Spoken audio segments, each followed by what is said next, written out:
예, 시청자 여러분, 병원 갈 일 없이 잘 지내셨습니까? 신유리입니다. 이해랍니다.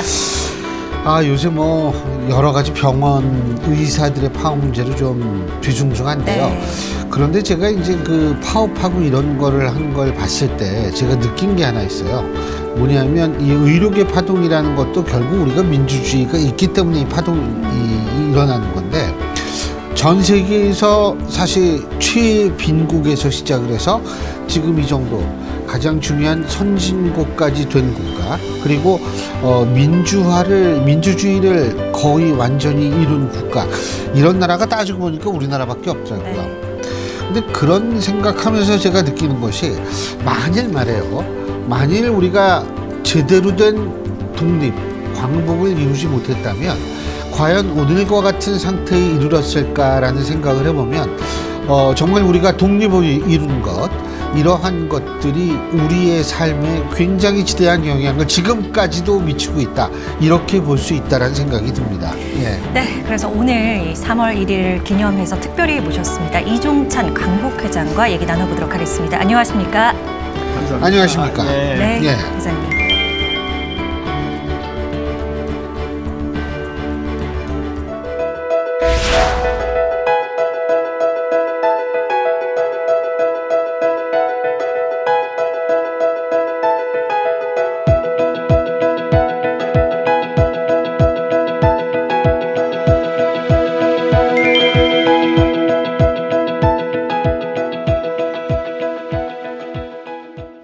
그 광복절, 이 3.1절, 특히 이제 3.1절 같은 경우에는 회장님 본인께서도 이제 독립운동가 집안으로서 여러 가지 감회만 느끼는 게 아니고, 좀 이 3.1절 이렇게 됐으니까, 야, 이건 앞으로 좀 우리 사회가 이렇게 됐으면 좋겠다라고 생각하시는 점도 많을 것 같아요.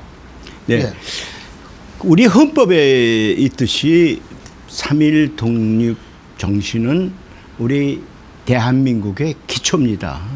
그러니까 대한민국의 헌법이 3.1 독립 선언 위에 세워졌다, 이렇게 얘기해도 과언이 아닐 정도로 중요한, 말하자면 하나의, 우리 말하자면 영국에서 대헌장이 중심이듯이 우리는 3.1 독립 선언이 중심이다, 이거죠. 그래서 거기서 제일 중요한 것은 뭐냐, 자주 독립하는 나라가 되겠다. 또 두 번째는 국민 주권 시대에, 민족 자결주의에 의한 국민 주권 시대를 열겠다. 또 세 번째는 우리의 투쟁이, 결코 이렇게 폭력에 의한 것이 아니라 비폭력적으로 하겠다. 마지막으로 중요한 게 있습니다. 그게 뭐냐, 독립선언서를 맨 말미에 보면, 네. 조선 건국 4252년 3월이라고 딱 돼 있어요. 우리 건국이 4252년 전에 이루어졌다, 이렇게 돼요. 요새 철없는 사람들이 자꾸 48년 건국 그러는데, 이 말하자면 이 3.1 독립선언을 한번 읽어보셔야 돼요. 예? 우리는 요새 2차 대전 이후에 많은, 말하자면 개발도상국들이 많이 독립을 했어요. 우린 그런 독립국가가 아닙니다. 이승만 대통령이 우리는 5,000년의 문화민족이다. 네. 그러니까 우리는, 이 대한민국은 2차 대전 후에 세워진 나라가 아니라 우리는 이미 오래전에 세워진 나라이고, 단지 일본의 침탈을 받아서 36년 동안 주권 행사를 못했는데 이제는 주권 행사를 하는 나라가 됐는다 하는 것이 그분의 생각이거든요. 그런데 그분의 생각을 이제 주장을 하면서, 마치 이승만 건국 대통령으로 얘기하면 이승만 대통령을 모욕하는 거나 마찬가지죠. 그분이 그런 말씀을 안 하셨는데, 그분은 우리가 5,000년 역사를 가는 문화민족이라는 것을 수없이 강조를 했는데, 그건 어디로 가고 없고 오로지 저 48년 건국만 얘기하면 그건 이승만 대통령을 모욕한 거나 마찬가지죠. 최근에 좀 이승만 대통령을 다룬 영화도 좀 화제가 되고 있고 거기 일부 내용을 보면 회장님 그 1948년 건국이 맞다 요거를 기준으로 좀 얘기가 되기도 하거든요. 48년은 네. 임시정부가 네. 이제 정식 정부가 된 겁니다. 예? 네. 그러니까 48년은 그때 신문을 보면 정부 수립 기념이라고 그랬어요. 정부 수립을 한다. 나라는 있었다.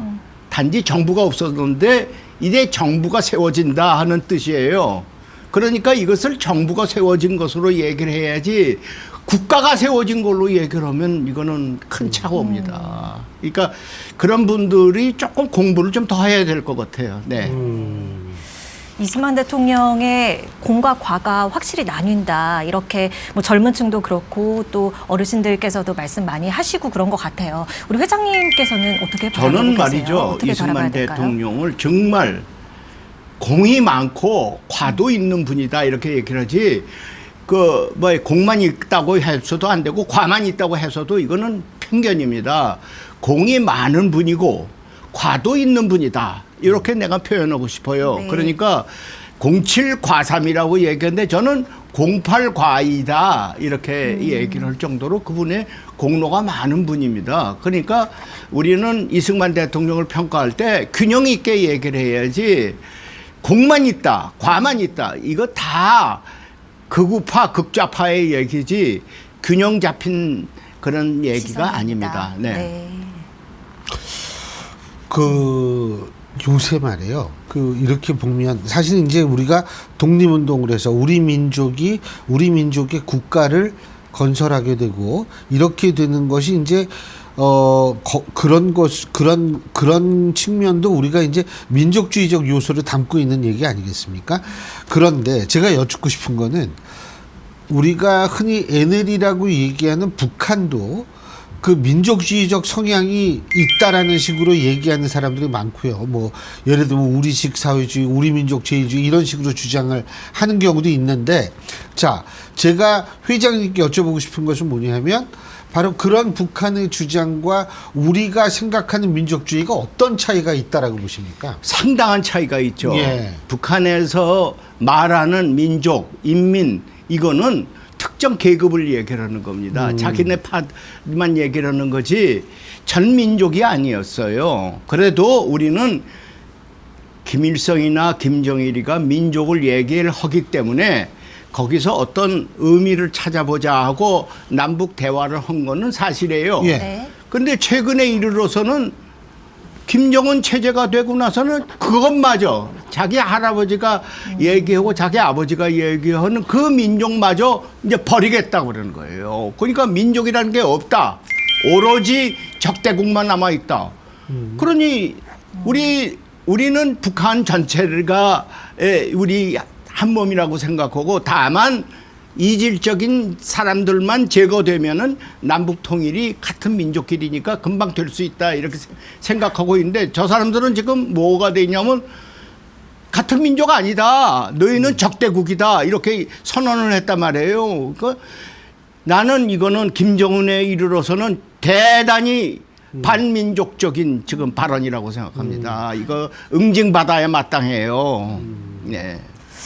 회장님 그러면 지금 어쨌든 김정은 북쪽에서 이렇게 강경하고 센 발언이 말씀해 주신 것처럼 지속이 되고 있는데 예. 우리 쪽은 어떻게 대응해야 될까요? 제가 사실 광복회보의 그 사설 내용을 조금 살펴보고 왔더니 그래도 우리 쪽에서는 좀 품격 있게 대응을 해야 되지 않나 이런 내용이 좀 있어서요. 회장님 어떻게 바라보세요? 저는 말이죠. 윤석열 대통령은 처음 정치 시작하면서 시작을 어디서 했어요? 제가 이렇게 너무 내 얘기를 해서 미안합니다만 아니, 우당기념관에서 처음 예. 정치하겠다고 나섰어요. 그 다음에 선언은 어디서 했습니까? 매헌 윤봉길 대통령 의사 기념관에서 했어요. 그 얘기는 뭐냐면 나는 민족의 독립을 존중하고 사랑하고 따른다 하는 암암리의 그 의사를 표시한 거 아니겠습니까? 근데 요새 이상하게 윤석열 대통령은 그게 아니다고 이렇게 덧칠하는 사람이 있는데 그건 윤석열 대통령을 모욕하는 얘기예요. 윤석열 대통령은 기조가 민족의 독립서부터 시작했다 이게요. 예? 그래서 모든 것을 그런 바탕 위에서 이게 하나하나씩 그분을 갖다가 보좌하고 덧칠하고 이렇게 나가야 될 텐데 요새 이상한 사람들이 자꾸 그분을 말이야 뭐 이상하게 건국 대통령 논의니 뭐니 이렇게 해갖고 자꾸 이상하게 덧칠을 하는데 그 양반이 말은 안 하지만 이거는 내 심경을 모르는 얘기다 하는 것을 아마 알고 계실 겁니다. 그래서 나는 지금 3.1절을 앞두고 다시 윤석열 대통령 본래의 뜻을 국민들이 알렸으면 좋겠다 하는 것이 제 뜻입니다. 근데 이제 윤 대통령한테 그렇게 얘기를 하는 측은 뭐냐면 이른바 한일 관계가 문재인 정권 때보다 지금이 좀 나아진 거는 사실인데 뭐 그런 부분에 대해서 그러니까 나아졌다는 사실에서 불만 아니지만 낮게 만든 과정에서 불만을 가지기 때문에 그런 것 아닌가 이런 얘기인데 그러면 어떻게 보십니까? 저는 한일 이렇게 관계. 생각해요. 예. 윤석열 대통령은 일본 제국주의를 찬양하는 거 아닙니다. 예. 일본 제국주의 일본과 지금 민주화된 일본 해방이 돼서 2차 대전 때 크게 말하자면 당한 일본과는 차이가 있어요. 자꾸 제국주의 일본과 이것을 동격시하면은 인식에 혼란이 오죠. 그러니까 윤석열 대통령은 제국주의 일본은 이거는 비판받아 마땅하다, 비난받아 마땅하다. 그러나 현재 민주화된 일본은 우리의 이웃으로서 우리가 같이 지낼 수 있다. 이게 뭐가 다릅니까? 틀립니까? 이런 기조인데요. 그러면 문재인 정권 때 있어서의 어떤 한일 관계는 어떻게 평가하십니까? 한일 관계는요, 제가 생각하는데 우리가 지정학적으로 한국이 어디로 떠나지 않는 한은 한일 관계는 계속될 수밖에 없다 이거예요. 그러니까 우리는 한일 관계는 일본 제국주의적 요소는 청산하고 건전한 한일 관계는 발전시켜야 된다고 보죠.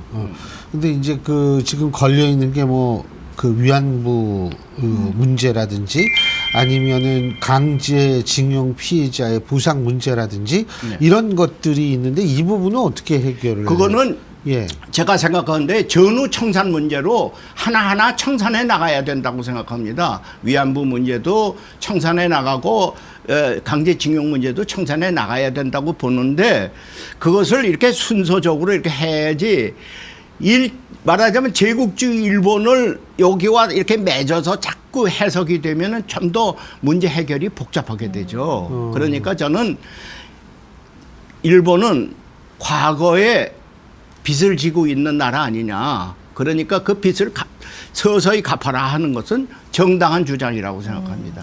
그러면 순차적으로 하나씩 해결해 나가야 된다라고 말씀을 하셨는데 사실 이제 이해 당사자가 우리나라 그리고 일본 이렇게 있는 거지 않습니까? 근데 받아들이는 쪽 아니면 하는 쪽의 그런 입장도 중요한 것 같아요. 일본이 충분히 우리와 어떠한 그런 관계 개선에 대해서 정말 진전된 모습을 보이고 있다고 보십니까? 그래서 저는 김대중 대통령의 결단이 굉장히 이럴 땐 참고가 된다고 생각하거든요. 일본 김대중 대통령은 오부치 수상과 둘이 합의해서 김오부치 선언을 했어요. 김오부치 선언의 기조가 뭡니까? 과거는 잊지는 말자. 그러나 과거 때문에 미래로 한 발짝도 못 나가는 거는 이건 바보 같은 어리석은 짓이다. 그러니까 미래를 향해서 가자. 과거는 과거대로 자꾸 하나씩 해결하면서 미래를 향해서 가자 하니까 김대중 오부치 선언의 정신 아닙니까? 지금 윤석열 대통령의 공약 중에 제일 중요한 게 뭐예요? 한일 관계는 그동안의 김오부치 선언에서부터 한 발도 진전하지를 못했다. 그건 뭐냐? 너무 과거에 매달렸기 때문에 미래를 한 발짝도 못 나갔는데 이제는 김오부치 선언을 기점으로 해서 그 앞으로 나가도록 한다는 것이 윤석열 대통령의 정신 아닙니까? 저는 그것은 당연하고 가장 합리적인 접근 방법이라고 생각하거든요. 그러니까 그걸 그런 식으로 우리 국민들이 전부 이렇게 호응해 주기를 저는 바라고 있습니다.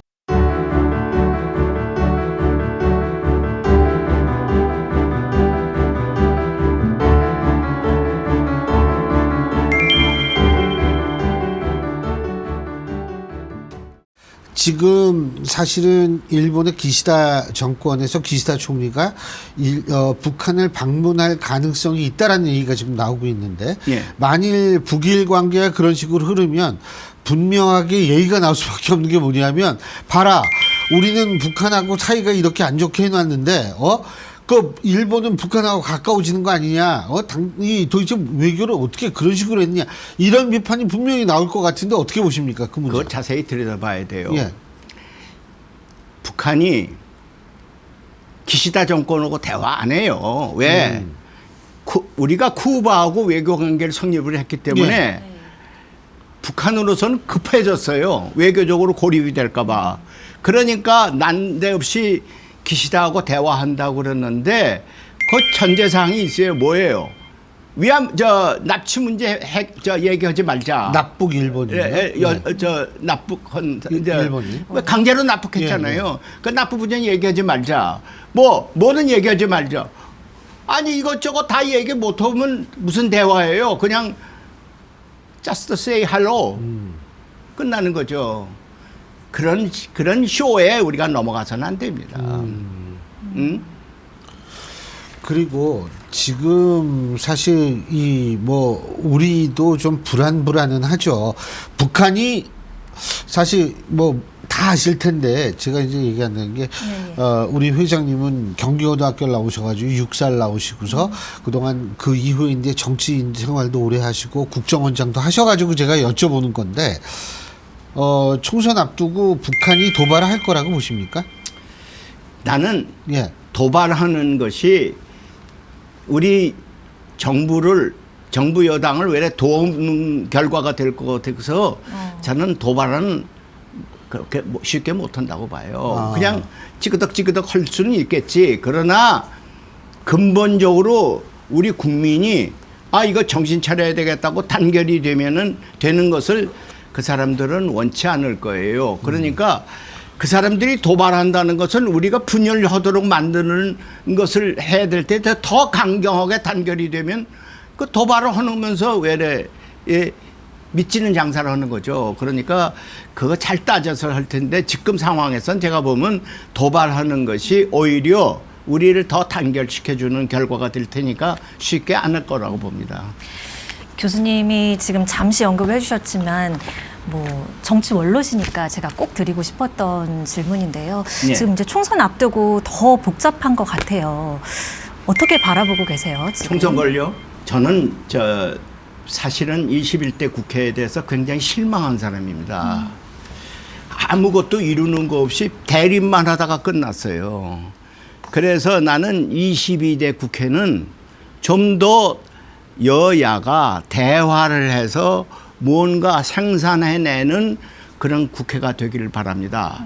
그런데 요새 이 공천하면서 가만히 보니까 자칫 잘못하면은 또다시 무슨 방탄 국회가 되고 이런 식으로 갈까봐 걱정되는 면이 많습니다. 그렇기 때문에 저는 22대 국회는 21대 국회에 있었던 잘못된 거 여야가 대화조차 안 하는 서로 대립만 있지 대화가 안 되는 이런 국회에서 청산하고 하고 공천을 하되 대화하는 사람 위주로 공천을 양당에서 다 여야를 막론하고 대화하는 분위기를 만들기 위해서 극단적으로 서로 싸우는 이런 사람보다도 조금 더 대화하는 중립적인 그런 분들을 많이 공천해 주기를 바라고 있습니다.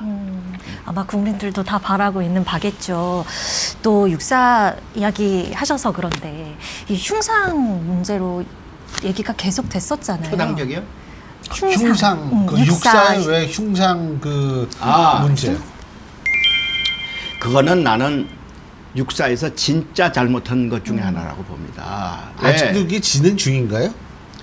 아마 지금 마음으로는 하고 싶은데 아직은 국민 뭐 여론 때문에 못하는 뭐가 안 되는 아직 뭐 실제적으로 뭐가 된 건 아니군요. 예.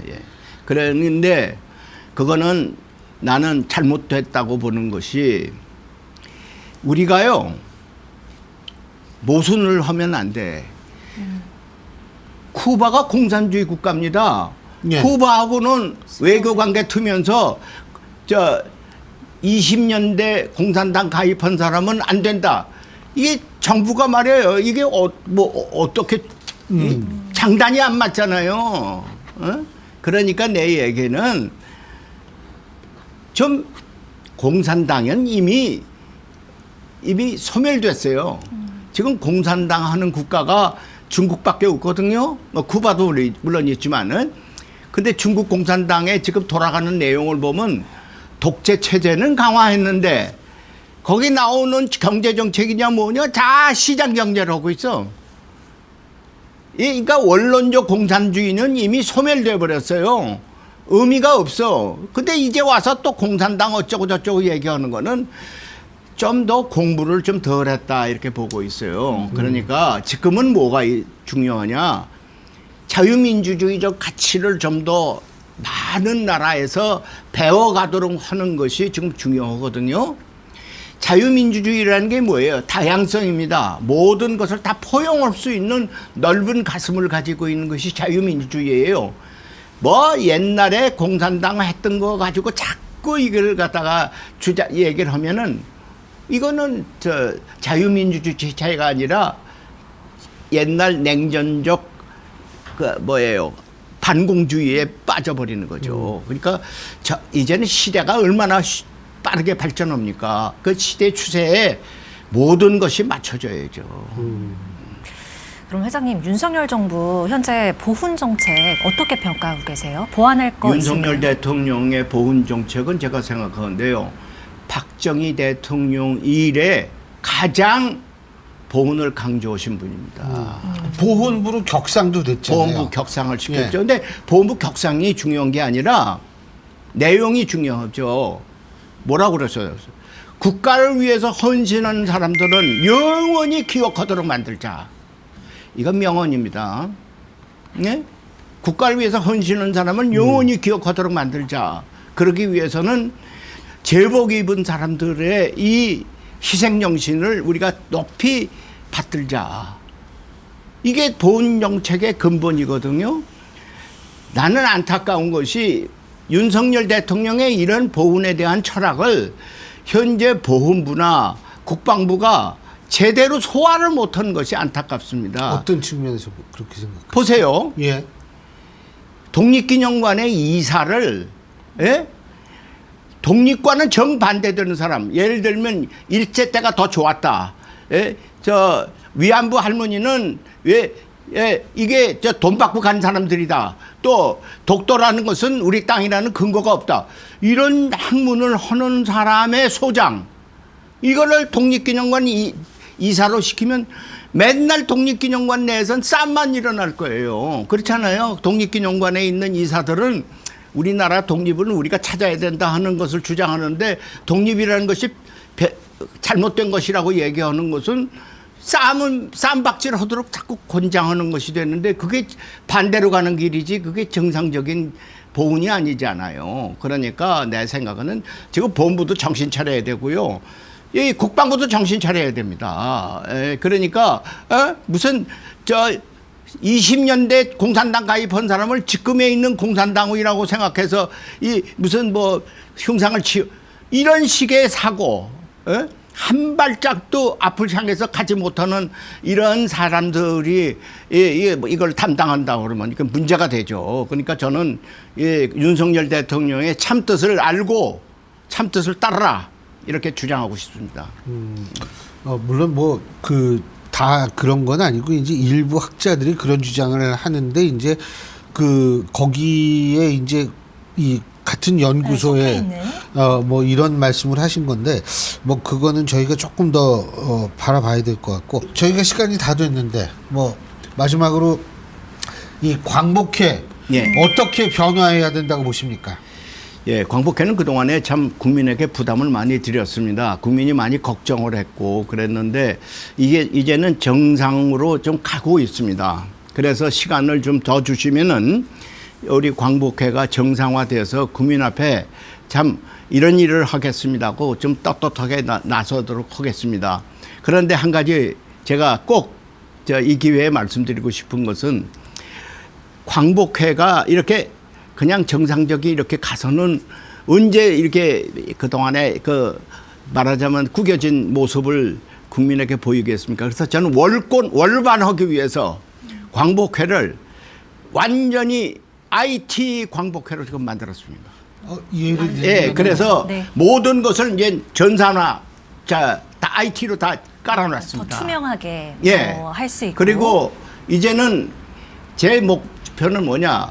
페이퍼레스 광복회를 만들겠다. 괜히 종이 가지고 자꾸 왔다 갔다 하면서 이렇게 자꾸 복잡하게 만들지 말고 딱 전산화로 해서 결제도 전산 결제, 예? 회의도 예? 영상 회의 이렇게 해서 다 그 시스템을 만들었어요. 그래서 앞서가려고 그럽니다. 대강은 시스템은 다 됐습니다. 오로지 지금 훈련을 시켜야 되는데 요원들 지금 훈련시키고 있어요. 훈련만 되면 여러분께 분명히 말씀드립니다. 이제 페이퍼레스 광복회를 만들겠습니다. 알겠습니다. 뭐 회장님이 그러고 계시니까 광복회 잘 될 겁니다, 진짜로. 그럼요. 워낙 열심히 경험도 할게요. 워낙 경험도 다양한 경험 많으시니까. 그리고 쓴소리도 좀 많이 아, 하겠습니다. 그럼요. 네. 예, 오늘 이렇게 나와주셔서 고맙습니다. 감사합니다. 감사합니다. 예, 여러분 그 3.1절이 단순한 공휴일이 아닙니다. 3.1절은 제가 아까도 말씀드렸지만 대한민국 정통성의 이제 근원이 되고 뿌리가 될 수 있는 중요한 날입니다. 현재 대한민국을 생각하면서 우리의 정통성의 뿌리를 생각해보는 것, 지금 현재 가장 중요한 것이 아닌가 싶습니다. 네, 저희는 다음 시간에 인사드리겠습니다. 함께해 주신 여러분 고맙습니다. 고맙습니다.